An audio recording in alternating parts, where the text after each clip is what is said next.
Кризис кандай кесепеттерге алып келет? Коркунуч, кайгыруу, депрессия, үмүтсүздүк, көңүл калуу, тынчсыздануу, жалгыздык, ал тургай өзүн өзүн өлтүрүү. Мунун баары адамдын жашоосундагы кризистин кесепеттери. Ал тургай, кылмыш жана үй бүлөлүк зордук зомбулукта ушунун себептери болушу мүмкүн. Көптөгөн адамдар азыр стрессте. Бир үй бүлөнүн жалгыз багуучусу жумушсуз калса, анын үй бүлө мүчөлөрү албетте тынчсызданып, эми эмне кылып жанбагабыз деп кайгырышат. Эгерде сен ага ишен, Кудайга тапшыр десең, мындай кырдаалда бул аздык кылат.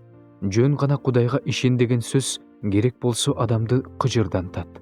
Ал азыр эмне кылуу керектиги боюнча практикалык кеңешке муктаж болуп турат. Ошентип, кризиске туш болгон учурда билиш керек болгон эң биринчи жана маанилүү нерсе — кризис убактылуу.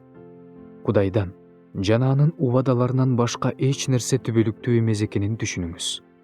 Бул түшүнүк Теңир бизге үйрөткүсү келген сонун нерселердин бири. Эч качан унутпаңыз. Кудай айткан, себүү жана уруу эч качан токтобойт. Бул эмнени билдирет? Бул жай болот, жаз болот, кыш болот дегенди билдирет. Убакыт дайыма алмашып турат дегенди билдирет.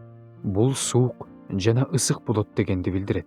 Ар нерсенин өз убактысы бар. Башкача айтканда, эч нерсе түбөлүктүү эмес. Эгер сиз азыр банкрот болсоңуз, бул убактылуу. Эгер сиз азыр абдан бай болсоңуз, бул да убактылуу. Азыр сиз байлыгыңызды туура колдонуп калууга аракет кылышыңыз керек. Анткени аны жоготуп ала турган убак келет. Жакшы жаңылык, баары убактылуу. Эгер сиз түрмөдө болсоңуз, анда жарык сизге келе жатат. Эгерде сиз ооруп жатсаңыз, анда бир аздан кийин өзүңүздү жакшы сезесиз. Эгер сиз азыр өзүңүздү ташталгандай сезип жатсаңыз, эртең сизде көп досторуңуз болот. Баардыгы убактылуу деген чындык, бул кризис учурундагы абдан жакшы кабар. Сиздин башыңыздан өткөн нерсе түбөлүккө созулбайт. Кийинки жаңы мезгил келгенге чейин тең салмактуулук сактап, сабырдуулук менен күтүп туруңуз. Кризиске даяр болуу. Жашоодогу ийгиликтин ачкычы кийинки жаңы мезгилге даяр болуу. Учурдагы мезгилиңиз жаңы жакшы мезгилге же тескерисинче оорураак мезгилге өзгөрүшү мүмкүн. Кризиске каршы эң жакшы коргонуу бул аны күтүү. Ыйса мындай деген: силер бул дүйнөдө кыйынчылыктарга дуушар болосуңар. Биз ыйык жазуудан айрым убадаларды жулуп алганды жакшы көрөбүз. Биз мындай сөздөрдү жакшы көрөбүз. Мисалы, сен мол жашоого ээ болосуң, же Кудай сенин баардык муктаждыктарыңды камсыздайт, жана башка. Ыйса акылдуу жана акылсыз адам жөнүндөгү окуяны айтып берип, ошол аркылуу кризис тууралуу эскерткен. Ал эки адамдын бири үйүн ташка, экинчиси кумга курган. Анан шамал соккондо, жамгыр жаап баштаганда, башкача айтканда кризис башталганда, экөөнүн үйү кризиске ар башкача туруштук берди. Бир үй турган боюнча тура берди. Ал эми экинчиси кулап калды.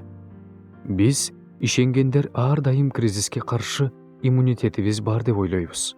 Бирок Теңир эки үйгө тең бирдей шамал согуп, бирдей жан жааганын айтат. Кудайга ишенүүчү болгонуң сени бороон чапкындардан коргойт дегенди билдирбейт.